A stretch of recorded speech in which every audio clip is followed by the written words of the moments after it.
Good morning and welcome to today's bi-weekly Gentian update. It is good to be on the Zoom call with you all. We want to welcome all of our friends that are listening right now live and also who will listen to this afterwards as well. We want to welcome you. Thank you for taking time out of your day to spend a few minutes with us today, hopefully a half hour or so with us today. We're going to talk about some relevant topics that are going on in the world of financial planning, talk about the markets, talk about what's happening here at Gentian. As you know, we like to spend time with you, and the more we can do that, the better we feel. So just wanted to say good morning to everybody. And of course, as you know, Wisconsin is the new Florida. It's actually warm here. It's actually 43. It's going to be almost 50 degrees. I heard Florida and Arizona have been a little chillier. I don't know if they've warmed up or not, but Wisconsin might be the new Florida. I'm not quite sure, but that's what people are telling me right now. So with that being said, we're going to go big. We're going to start in gratitude today, as we usually do. And I'm Ken Flannery with Gentian Financial. On the Zoom call today is Ashley Newworth. She's going to share some tips with us as well. We're going to hear from Zach DeBoer. We're also going to hear from Michael Mann. And we're also going to hear from Ryan Caro, who is going to talk about the Gentian happenings at the end of all this to let us know what's going on here at Gentian, what we can expect for the rest of February, maybe early into March as well. So with that being said, we're going to go big, beginning gratitude, positive focus. Mine is my 10-year-old plays hockey. He plays for the Ozaki Ice Dogs.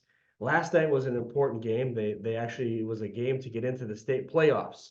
And they played a great team called Elmbrook. Hats off to Elmbrook. They won. So the gratitude is really, it would have been nice if they would have won. The Ice Dogs would have won. But there's a lot of learning that goes on in losing. Especially at a young age like that. It's probably more important for them to maybe lose early on to understand what that looks like so they can appreciate the winning when it does happen. So grateful to be there as a dad to kind of coach him through that. It was a hard moment for him and the whole team. They took it very emotional. And so it was good to be there as a dad and grateful that I had the opportunity to coach him through that. So hats off to Elmbrook. It was a great game. So I'm going to hand it over to Zach and let's see what Zach is grateful for today. Yeah, thank you, Ken. Always grateful for many, many things today. I'm just specifically grateful for challenges and 50 days in on a 75-day fitness challenge, if you will. And there's about 7 things to stack each day that you have to do to complete the day, or you got to start over. And it's just amazing. I've done it twice. One other time before, this is the second time. And it's just amazing to see 50 days in of just stacking 7 wins every day, that no matter what happens in that day, you accomplish those 7 things. And kind of just a good reminder that even if it's not a extreme fitness challenge of some kind, what are the few wins that you can stack every day? Maybe it's eating a certain diet, or maybe it's reading out of a certain book, or a water intake, or whatever is relevant to you, but just goes to show that stacking wins on a day-to-day basis just does amazing things for your psychology and for your brain. So I'm grateful for 50 days in of another challenge. Appreciate it, Zach. Thank you very much. You definitely inspire us on the health side. We appreciate that very much. So also, before I hand it over to Ashley or Michael here, I also want to say today is Jenny's birthday on the team. So today is her actual birthday, and we want to send a big happy birthday out to Jenny. She does a great job. She really kind of heads up the book club that we talk about here, and she does other things as well. So we appreciate all of her effort here at Gentian, and we want to say happy birthday, Jenny. We hope you enjoy your special day today. Ashley, how about yourself? Thank you, Ken, and good morning. I am grateful for my children's grandparents. Always willing to jump in and help at a time that I might not be able to give my 100% to my children. So I am just grateful for grandparents that are around in their lives and supportive of their school, their sports, and just their well-being. So my gratitude goes out for grandparents today. Very nice, Ashley. We appreciate that. And yeah, grandparents are a wonderful thing. So we appreciate them as well. So Mike Mann, how about yourself? Thanks, Ken. I'm grateful that you just reminded me that's Jenny's birthday.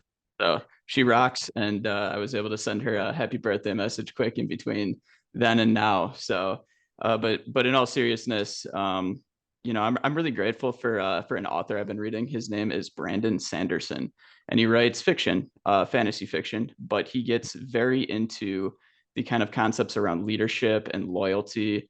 And he's just such a wonderful storyteller. And for him to share some of those things and take the time to be a creative writer and do what he does, it's really been just a wonderful experience being able to kind of escape in a productive way reading some of those fictional stories, but then still having a lot of takeaways from it. I highlight just about as much out of those books as I do any of the ones that we read for the book club or anything like that. So grateful for him and what he brings to the world. Thank you, Mike. We appreciate that. Fantasy fiction sounds like something that sounds very interesting. I'm sure you find those books to be fun. So I also see Ryan on the Zoom here today. Ryan, what are you grateful for? Thanks, Ken. Yeah, I'm actually 12 weeks post surgery on my meniscus repair as of today, which means that I am now allowed to start doing some activities I haven't been able to do for 3 whole months now, including some light jogging. So it's been a very interesting past few months trying to get back on my 2 feet, but very grateful now to be able to start strengthening this knee in some new ways again. Very good, Ryan. Good to have you back in the office and full speed here with, well, back to somewhat full speed with your knee here. So yeah, full we speed. We'll see. Seeing your smiling face around the office, we certainly do appreciate it. So, well, thank you guys. Did I miss anybody? I think that's everybody that's on the Zoom today. So that's good. We'll, of course, when we start our meetings with you guys, we like to hear what's going on in your world, what you're grateful for as well. We love to hear your stories that you share with us. It really inspires us on some of the things that you're doing in your life that we can have takeaways from you as well. So with that being said, Chris isn't here today, but I definitely have a joke here for you. It's a dad joke because Zach and I were talking about, like, we're having a little competition on what the tallest building is in the world, and the Sears Tower Dubai comes up, and so what is the tallest building in the world? It happens to be the library. It's got the most stories. All right, Chris, if you're listening to that one, that one's for you. There we go. So with that being said, I'm going to hand it over to Zach. We're going to hear what Zach has to update us with today. Sounds great, Ken. Appreciate that. And just as normal, we'll kind of go through where markets are at on a year-to-date basis, just because it's the easiest to track and to understand. But like we talked about the last couple times, it's just been amazing, really, since November 1st, what the markets have done. So those numbers that we're given are just really year-to-date, but double-digit returns since November 1st across the board, across these indexes. So the Dow Jones up about 2.3% on the year, the S&P 500 around 4.3%. The NASDAQ, which is 50% weighted towards technology, is 4.13.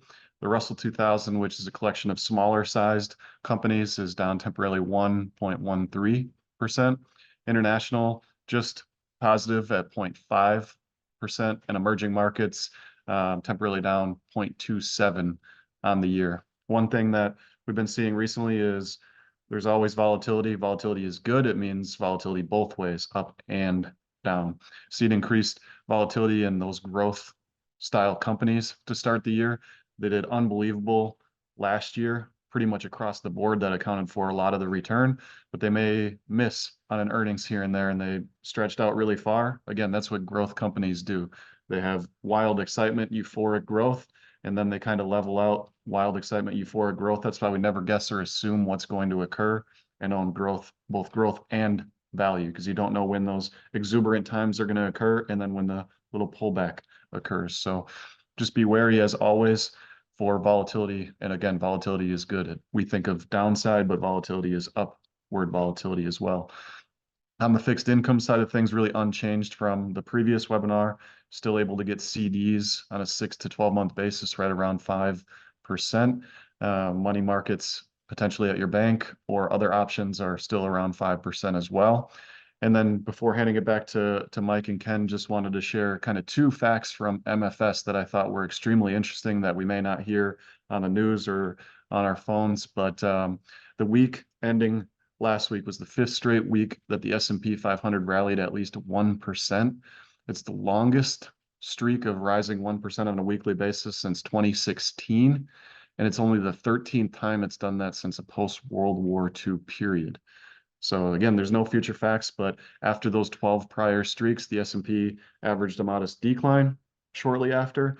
But then the following 6 months was on average a gain of over 5%, 11 of those 12 times. So again, no future facts, but just extremely interesting to look at. And then one last thing, inflation, interest rates are generally a hot topic. And you may have seen or heard that January's was higher than expected on nearly every metric, which caused pause and a little uncertainty depending on what the Fed is going to do with those interest rates.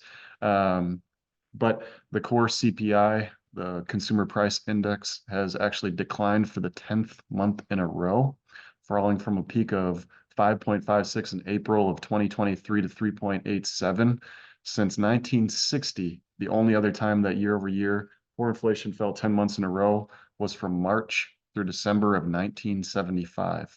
So we kind of hear the scary side of, oh my gosh, inflation's higher than expected, but this kind of goes to show that it's been on a great trend downwards for the last 10 months. So with that, Ken, I'll pass it back to you. Thank you, Zach. We appreciate that. Thanks for the update on the interest rates and the markets and good history and perspective there. Yeah, when you think about interest rates, a lot of people were expecting the Fed to kind of like wind them up. And then all of a sudden we were there and they think it's going to be like a roller coaster and it's going to just wind itself down pretty quickly. And not so far it hasn't been the case, but we never know what the future is going to bring. And I just talked to a realtor yesterday, and what they're seeing is a lot of people who are renting currently are actually holding off because of the interest rate. And there's actually an expectation that, or a hope that when interest rates fall or come down, then they'll start to move on houses again. So will that be the case? We don't know. That is certainly the sentiment that we're hearing out there from realtors and potential buyers and people like that. So yeah, thank you, Zach. We appreciate that. Mike, how about for Mike's minute, or Mike's a couple minutes today, maybe? Thanks, Ken. I might have somebody tuning in from the other room. The little one on the wall here has decided to be a little bit more chatty than usual. So you might hear a dog barking in the background, but all good stuff she has to say every time, I swear. But the thing that I kind of want to talk about, just expanding a little bit more about what Zach was going into detail about, was the markets. And something that we did talk about during during our forum was sort of how, and we always kind of bring it up, how irrational they are. And that makes them so difficult to try to predict. And those who do are really playing with fire, because it is extremely difficult to be right. And in fact, we've heard from Raymond James, we've looked at studies that have been done before. You actually have to be right about 60% of the time for it to make a difference. And so in that regard, when you're trying to be right on something that's completely unknowable, it's pretty difficult. So if it's a coin flip, but you got to be right 60% of the time, sometimes that's tough. Anyways, one of the things that I want to talk about is what we've seen in the markets, how they've moved year to date. What is the irrationality that's kind of going on, if you will. And what we saw last year was something incredibly interesting. Ryan, who you'll hear from a little bit later, we used to joke around it so much, like, oh, we had such a good, jobs report come in. This is going to be great. Market goes down. And so why was that? Well, because a good jobs report meant the economy was doing really well, and that meant the Fed could continue to raise rates higher.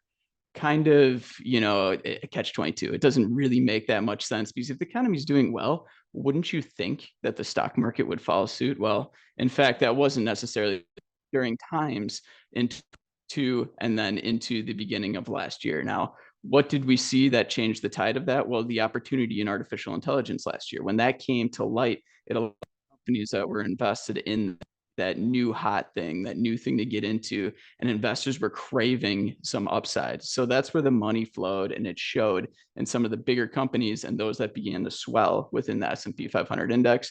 And eventually the Fed came back and said, okay, we kind of like where things are. Inflation's leveling out. We're not going to raise rates any further. Allowed for this continuous run that we've had into this year. Now, something interesting happened at the beginning of this year. We had a good jobs report. And what happened afterwards? The market went up.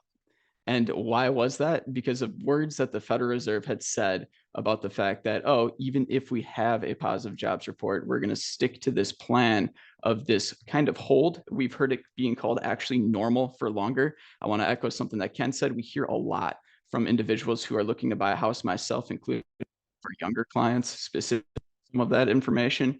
And they are holding on to buy a house. Well, in fact, I try to remind them that this is a more normal interest rate. What we had was an anomaly for 10 years. We will likely not see that anytime soon. It could happen again. It happened before. We'll see what happens there. But all of this from the Fed was that regardless, they're going to stick to this plan of keeping rates at a relatively level. And they came out and said maybe 3 rate cuts to finish up the year. Well, for some reason, the market was like, oh, that means they're cutting the rates 6 times. And so they decided to run up because it was going to be this massive opportunity for companies to reinvest with themselves when rates came back down. Well, then what happens? We get a hotter than expected inflation print. And now all of a sudden the market's trying to figure this thing out and be like, oh, wait, maybe we should have just listened to what the Federal Reserve said, priced in 3 interest rate hikes, see what would happen. Well, we'll continue to see going forward.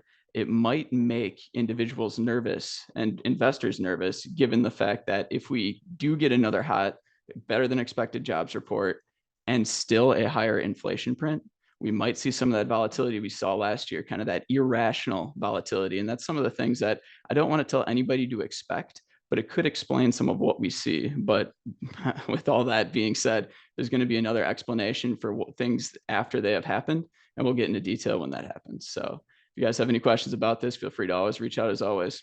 Back to you, Ken.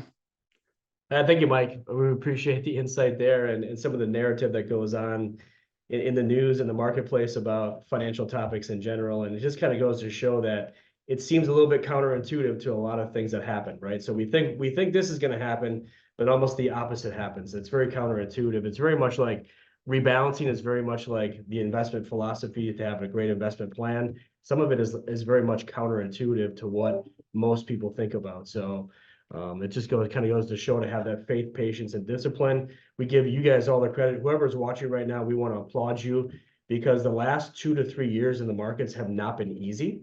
They've been somewhat rewarding, if you will, but they haven't been easy. It's actually been frustrating to see the markets go up, pull back, bear market, go up, bear market, pull back, go up. It is these mixed emotions that we feel, and I want to applaud you because you stuck to the plan. And that's the key to all this, is sticking to the plan when the narratives are coming in and kind of hitting us from all sides. And what do we do? What should we do?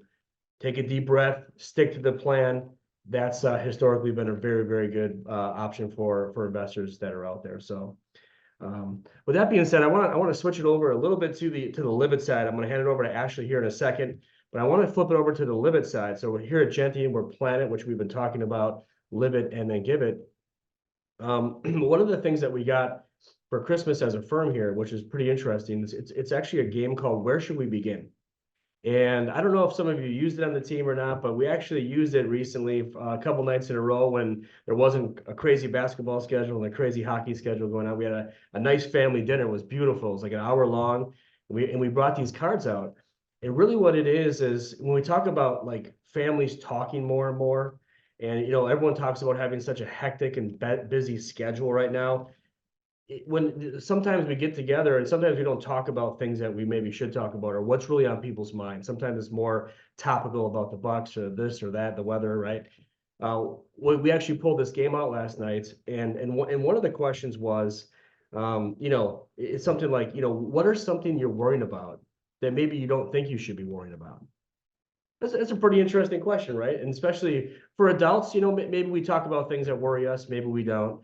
But for my 12-year-old, this is just an example of what happened in our family, and maybe something similar can happen in your family if you decide to like take up this idea of these games and get the conversation going, if that's what you look for. So something that she has straight A's except for 1 B, and she was wondering if it was normal to have a B, because in her mind she should have straight A's. And so that's a really interesting point of view from a 12-year-old. Because some people look at a B and say, hey, look, that's really good too, right? It's not an A, but a B is not bad either. But if you're striving for A's, a B is not good at all. So on her mind, this was weighing on her. She never really talked to us about it that much until this game that we played called Where Should We Begin? And it's just I throw it out there for some families that are looking to engage in some conversation. But I thought it was really interesting to see some perspective from the kids. Even from my wife, I was like, I wasn't expecting an answer from her, and sometimes it's good to get the conversation going. So, what's interesting here is it actually brought up grandparents, and so this next joke is really for grandparents to little kids here. So, where do you take someone who has been injured in a peekaboo accident? I'm gonna say it again. Where do you take someone who has been injured in a peekaboo accident? To the ICU. Now that is a little kid. That's maybe like a 5 or 6 year old joke right there. So Ashley, I'll stop saying jokes. I want to bring you on for Ashley's acumen on financials. Ashley, what do you have in store for us today? Thank you, Ken. Today I'm going to share 6 money saving suggestions or tips that I welcome and encourage you to share with kids, grandkids, friends, anyone that you can think of that may benefit from 1 or 2 of these items. However, it went away on my screen, so I apologize.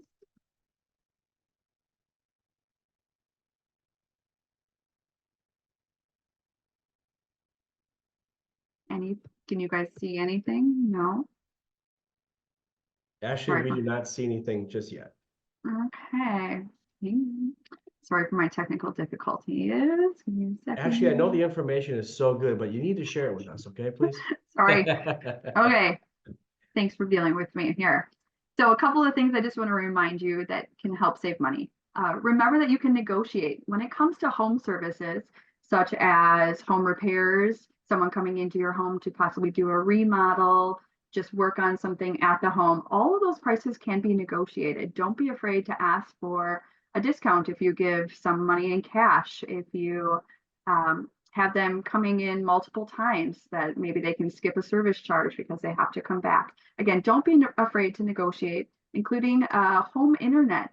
I've called my provider, asked for a certain rate that they were offering somewhere else, and they gave it to me. So just don't be afraid to ask. Put away your tax refund. It is tax season, and a lot of refunds are starting to come back to those people that are going to receive them. It's a good idea to set that money aside, although very tempting to spend it. Put it in a high yield savings account. Talk to us about investing a small portion of it, or just put it in your high yield, again, savings account that can make you some more money on your refund. Only charge what you can pay in cash. Yes, it can be hard with having a credit card on hand to spend maybe more than you have, but it's a good rule to only spend what you can afford immediately and can pay with your credit card that you have in your checking or savings account. Don't ignore it. So check your statements, check your accounts, credit cards, bank account balances, also of course, your credit, making sure that nothing surprises you, or maybe you'll see a small charge that a phishing scheme might be looking at your accounts. Just make sure that you're not missing something that is being charged to one of your accounts, or of course your credit. Take out cash for your weekly spending. So if you know yourself and you may spend more using a credit card than you would cash, take out your weekly amount of cash that you plan to spend. Only have your credit card there for emergencies, and then you will know exactly what dollar or to the penny that you are spending each week. Automate your savings account. Automatically set up on your bank monies to go from checking to savings, and then you don't have to think about it. You don't have to manually move it. And then that amount will add up quite quickly. And again, put that money even in a high yield savings account to earn you some more money. So again, I encourage you to share these tips with kids, grandkids, friends, couples that are getting married, starting out in life, your college graduates, your college students. And of course, check with us if you have any questions on any of these offerings. Back to you, Ken. Ashley, thank you very much. We appreciate those. Those are great everyday savings tips, and then how to kind of maneuver yourself through everyday life with that one. So the interesting one on that one I thought was use cash for your weekly spending. Wow, I mean, you think about this, how easy it's to swipe a credit card, and I don't know that many people that carry cash anymore. Actually, I mean, it used to be the thing of the past where you always carry some money with you, but nowadays, I mean, hey, do you have $5? No, I don't have any cash on me, so it's kind of interesting. And this guy pulled out some money to pay for something recently where I was, and I was like, well, what is that?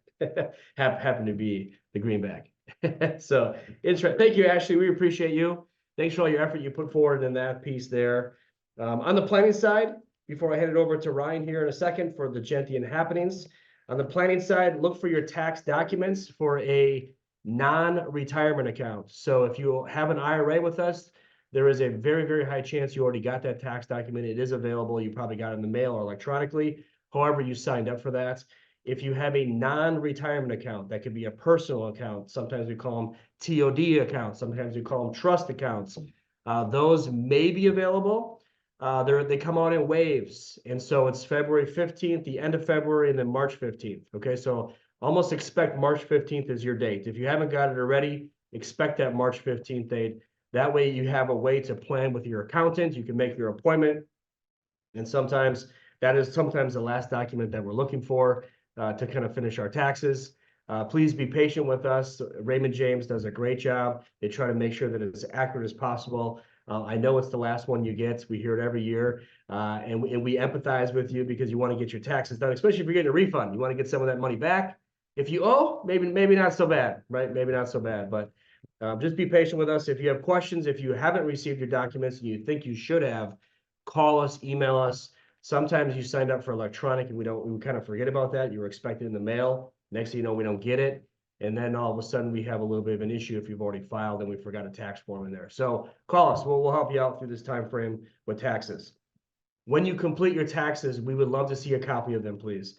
It tells us so much about what's going on with your financial picture and what you're doing. It helps us identify opportunities for you, whether it's to earn more interest on cash, if we haven't talked about that with you already, which I feel like we have, but if we haven't, we will talk to you about that. It also identifies charitable giving.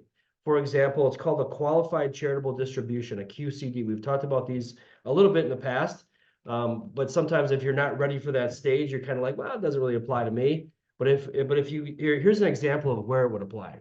So let's say, for example, you give, just an example, $500 to the Humane Society every year, and you're over 70 and a half, and you're still writing a check out for that to the Humane Society every year, which is a very nice thing that you're doing. There is a very high chance that doing a qualified charitable distribution would be beneficial for you in that scenario. And that's simply giving through your IRA rather than your checkbook. And so those are two different ways to give. I know sometimes we like how we're giving, and that's fine too. But if we're open for a new idea and we want to kind of get a tax benefit from it, this would be a great way to use a charitable distribution from your IRA. So you have to be over 70 and a half to do something like that. So before I hand it over to Ryan on Gentian Happenings, I want to cover one thing. I want to talk about the book club a little bit that Chris is leading right now. It's on a book called How to Know a Person. It's really been an interesting book. For those who are on the book club, we appreciate your time and energy with that. We appreciate your sharing. If you have never considered a book club before, consider it. It's actually really interesting. Not that you have to share your perspective or even talk during it, but to go through some questions, to go through what Chris does. He does a great job facilitating that conversation, how to think a little deeper. So for example, one of the common things is when you meet somebody, hey, what do you do? And some people say, oh, I'm a teacher. The common response back, oh, that's interesting. What grade do you teach, right? Another interesting conversation could be a different question you ask to that person is, why did you become a teacher?